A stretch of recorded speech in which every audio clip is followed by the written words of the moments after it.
जय श्री राधे। आप सबका हमारे YouTube चैनल लड्डू दीवानी पर बहुत बहुत स्वागत है। आज हम सुनेंगे एक बड़ी ही सुंदर कथा। गोवर्धन बड़ा सुंदर गांव है। गांव में ब्राह्मण, अक्षत्रिय और वैश्यों की ही बस्ती अधिक है। गांव के बीच में एक मंदिर है जिसमें श्रीनाथ जी महाराज की बड़ी ही सुंदर मूर्ति विराजमान है। उनके चरणों में नुपुर, गले में मनोहर वनमाला और मस्तक पर मोर मुकुट शोभित हो रहा है। घुंघराले बाल हैं, नेत्रों की बनावट मनोहारिणी है और पीतांबर पहने हुए हैं। मूर्ति में इतनी सुंदरता है कि देखने वालों का मन ही नहीं भरता। मंदिर के पास ही एक गरीब ब्राह्मण का घर था। ब्राह्मण था गरीब, परंतु उसका हृदय भगवत भक्ति के रंग में रंगा हुआ था। ब्राह्मणी भी अपने पति और पति के भी परम पति परमात्मा के प्रेम में रत थी।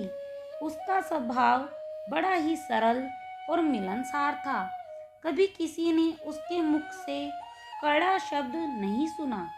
पिता माता के अनुसार ही प्राय पुत्र का स्वभाव हुआ करता है। इसी न्याय से ब्राह्मण दंपति का पुत्र गोविंद भी बड़े सुंदर स्वभाव का बालक था। उसकी उम्र 10 वर्ष थी। गोविंद के शरीर की बनावट इतनी सुंदर थी कि लोग उसे कामदेव का अवतार कहने में भी नहीं सकुचाते थे। गोविंद गांव के बाहर अपने साथी सदानंद और रामदास के साथ खेला करता था। एक दिन खेलते खेलते संध्या हो गई। गोविंद घर लौट रहा था तो उसने मंदिर में आरती का शब्द सुना। शंख, घंटा, घड़ियाल और झांझ की आवाज सुनकर गोविंद की भी मंदिर में जाकर तमाशा देखने की इच्छा हुई और उसी क्षण वह दौड़कर नाथ जी की आरती देखने के लिए मंदिर में चला गया। नाथ जी के दर्शन कर बालक का मन उसी में रम गया। गोविंद इस बात को समझ नहीं सका कि यह कोई पाषाण की मूर्ति है। उसने प्रत्यक्ष देखा कि एक जीता जागता मनोहर बालक खड़ा हंस रहा है। गोविंद नाथ जी की मधुर मुस्कान पर मोहित हो गया। उसने सोचा, यदि यह बालक मेरा मित्र बन जाए और मेरे साथ खेले तो बड़ा आनंद हो। इतने में आरती समाप्त हो गई। लोग अपने अपने घर चले गए। पुजारी भी मंदिर बंद करके चले गए। एक गोविंद रह गया जो मंदिर के बाहर अंधेरे में खड़ा नाथ जी की बाट देखता था। गोविंद ने जब चारों ओर देखकर यह जान लिया कि कहीं कोई नहीं है, तब उसने किवाड़ों के छेद से अंदर की ओर झांककर अकेले खड़े हुए श्रीनाथ जी को हृदय की बड़ी गहरी आवाज से गदगद कंठों प्रेम पूर्वक पुकार कर कहा, नाथ जी, भैया, क्या तुम मेरे साथ नहीं खेलोगे? मेरा मन तुम्हारे साथ खेलने के लिए बहुत छटपटा रहा है। भाई आओ, देखो कैसी चांदनी रात है। चलो दोनों मिलकर मैदान में गुल्ली डंडा खेलें। मैं सच कहता हूँ भाई, तुमसे कभी झगड़ा या मारपीट नहीं करूँगा। सरल हृदय बालक के अंतःकरण पर आरती के समय जो भाव पड़ा, उससे वह उन्मत्त हो गया। परमात्मा के मधुर और अनंत प्रेम की अमृतमयी वायु से गोविंद प्रेम मगन होकर मंदिर के अंदर खड़े हुए उस भक्त प्राणधन गोविंद को रो रो कर पुकारने लगा।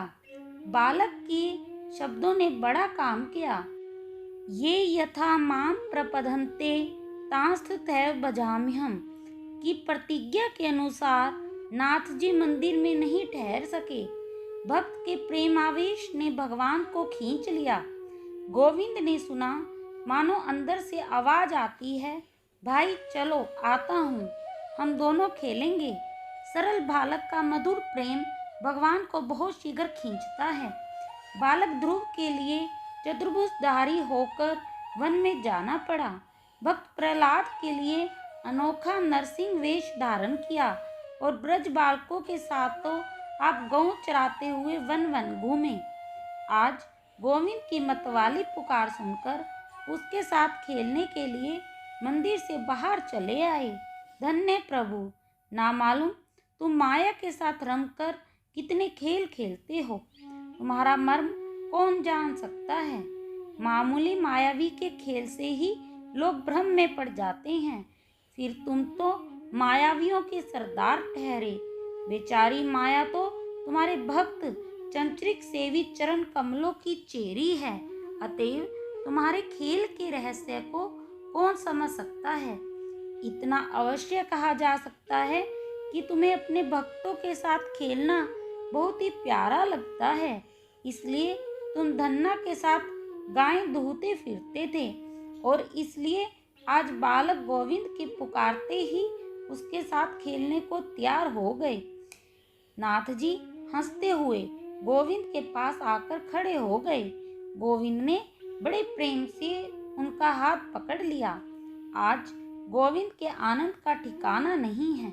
वह कभी नाथ जी के मुख कमल को देखकर मतवाला होता है, तो कभी उनके कर कमलों का स्पर्श कर अपने को धन्य मानता है, कभी उनके नुकीले नेत्रों को निहार कर मोहित होता है, तो कभी उनके सुरीले शब्दों को सुनकर फिर से सुनना चाहता है। गोविंद के हृदय में आनंद समाता नहीं। बात भी ऐसी ही है। जगत का समस्त सौंदर्य, जिसकी सौंदर्य राशि का एक तुच्छ अंश है, उस अनंत और असीम रूप राशि को प्रत्यक्ष प्राप्त कर ऐसा कौन है जो मुग्ध ना हो। नए मित्र को साथ लेकर गोविंद गांव से बाहर आया। चंद्रमा की चांदनी चारों ओर छिटक रही थी। प्रियतम की प्राप्ति से सरोवरों में कुमुदनी हंस रही थी। पुष्पों की अर्ध विकसित कलियों ने अपनी मंद मंद सुगंध से समस्त वन को मधुमेह बना रखा था। मानव प्रकृति अपने नाथ की अभ्यर्थना करने के लिए सब तरह से सज धज कर भक्ति पूरित पुष्पांजलि अर्पण करने के लिए पहले से तैयार थी।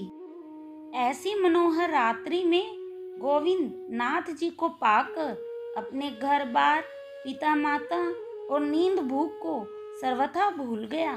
दोनों मित्र बड़े प्रेम से तरह तरह के खेल खेलने लगे। गोविंद ने कहा था कि मैं झगड़ा या मारपीट नहीं करूंगा, परंतु विनोद प्रिय नाथ जी की माया से मोहित होकर वह इस बात को भूल गया। खेलते खेलते किसी बात को लेकर दोनों लड़ पड़े।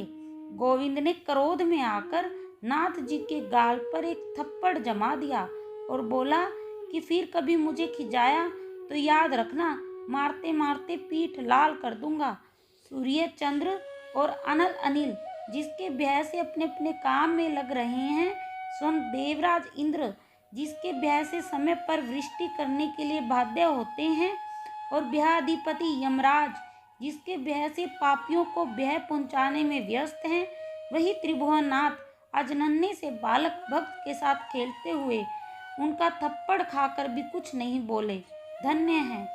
नाथ जी रोने लगे और बोले, भाई गोविंद, तुमने कहा था ना कि मारूंगा नहीं, फिर मुझे क्यों मारा। नाथ जी की इस बात को सुनकर और उनको रोते देखकर गोविंद का कलेजा भर आया। उसने दौड़कर नाथ जी के आंसू पोंछे, उन्हें अपने गले लगा लिया और बोला, भाई रो मत, तू मुझे बहुत ही प्यारा लगता है। तेरी आंखों में आंसू देखते ही मेरा कलेजा फटता है। दोनों फिर से खेलने लगे। रात अधिक हो गई। भगवान ने यह सोचकर कि इसके माता पिता बड़े चिंतित होंगे, अपनी माया से गोविंद के हृदय में घर जाने के लिए प्रेरणा की। गोविंद ने कहा, नाथ जी, बड़ी देर हो गई, मैं घर जाता हूँ, अब कल फिर खेलेंगे। नाथ जी ने अनुमति दी। गोविंद घर चला गया और अनाथों के एकमात्र नाथ श्रीनाथ जी अपने मंदिर में चले गए। प्रतिदिन इसी प्रकार खेल होने लगा। गोविंद इस नयन मनमोहन नए मित्र को पाकर पुराने दोनों मित्रों को भूल गया। एक दिन श्रीनाथ जी महाराज खेलते खेलते गोविंद को दांव ना देकर भागे। गोविंद भी पीछे पीछे दौड़ा। नाथ जी महाराज मंदिर में जाकर घुस गए। मंदिर का द्वार बंद था, अतएव गोविंद अंदर नहीं जा सका। नाथ जी का अन्याय समझकर वह मंदिर के बाहर खड़ा होकर उन्हें प्रणय कोप से खरी खोटी सुनाने लगा। भक्तमाल के रचयिता रीवा नरेश रघुराज सिंह जी लिखते हैं, भगी मंदिर भीतर कृष्ण गए, तब गोविंद भीतर जान लगो। जब पंडन मारी निकासी दियो, तब बहारी अति कोप जगो। मही टोंकट दंड प्रचारत गारी दे, तू कड़ी है कबलों ने भगो। इत बैठे रहूंगो मैं तेरे लिए, नहीं दांत दियो अह पूरो ठगो। मंदिर खुलते ही गोविंद अंदर घुस गया और डंडे से नाथ जी की मूर्ति को पीट कर बोला कि फिर कभी भागेगा। पुजारियों ने हा हा करके गोविंद को पकड़ा और मार पीट कर मंदिर से बाहर निकाल दिया। इससे उसका प्रेम प्रकोप और भी बढ़ा और वह कहने लगा, नाथ जी, तैने मेरे साथ बड़ा अन्याय किया है। दाम न देकर भाग आया और अब मुझे अपने आदमियों से मरवा कर बाहर निकलवा दिया। अच्छा, कल देखूंगा, जब तक तुझसे इसका बदला ना लूंगा तब तक पानी भी नहीं पीऊंगा। यूं कहकर गोविंद रूठ कर चला गया और जाकर गोविंद कुंड पर बैठ गया। इधर मंदिर में भोग तैयार होने पर पुजारी को प्रत्यादेश हुआ कि तुम लोगों ने मेरे जिस भक्त को मारकर बाहर निकाल दिया है, वह जब तक नहीं आएगा तब तक मेरा भोग नहीं लग सकता। उसके अंग पर जो मार पड़ी है वह सब मेरे शरीर पर लगी है। पुजारी को क्या पता था कि भक्त और भक्त वत्सल अभिन्न होते हैं। खैर, पुजारी जी बड़े हैरान हुए, दौड़े और खोजते खोजते कुंड पर गोविंद को पाकर कहने लगे, भाई चलो, नाथ जी ने तुम्हें बुलाया है। वे तुमसे हार मानते हैं और फिर तुम्हारे साथ खेलने का वादा करते हैं। ब्राह्मण के वचन सुनकर गोविंद ने कहा, जाता तो नहीं, वही मेरे पास आता और जब मैं उसे खूब पीटता तभी वह सीधी राह पर आता, पर अब जब कि उसने हार मान ली है तब तो चलो चलता हूँ। यूं कहकर गोविंद मंदिर में गया और विजय गर्व से हंसता हुआ बोला, क्यों नाथ जी, फिर कभी करोगे ऐसी चातुरी? अच्छा हुआ जो तुमने हार मानकर मुझे बुला लिया, नहीं तो ऐसा करता जो जन्म भर याद रखते। गोविंद ने यह बातें कह तो दी, परंतु जब नाथ जी का मुख उदास देखा तो उसके सरल हृदय में बड़ी वेदना हुई। वह बोला, भाई तुमने अभी तक भोग क्यों नहीं लगाया? तुम्हारे मुख को उदास देखकर मेरे प्राण रोते हैं। भाई, फिर कभी तुम्हें नहीं मारूंगा। तुम्हारी उदासी मुझसे सही नहीं जाती। मैं तुमसे अब नहीं रूठूंगा। तुम राजी हो जाओ और भोग लगाओ। मंदिर के द्वार बंद हो गए।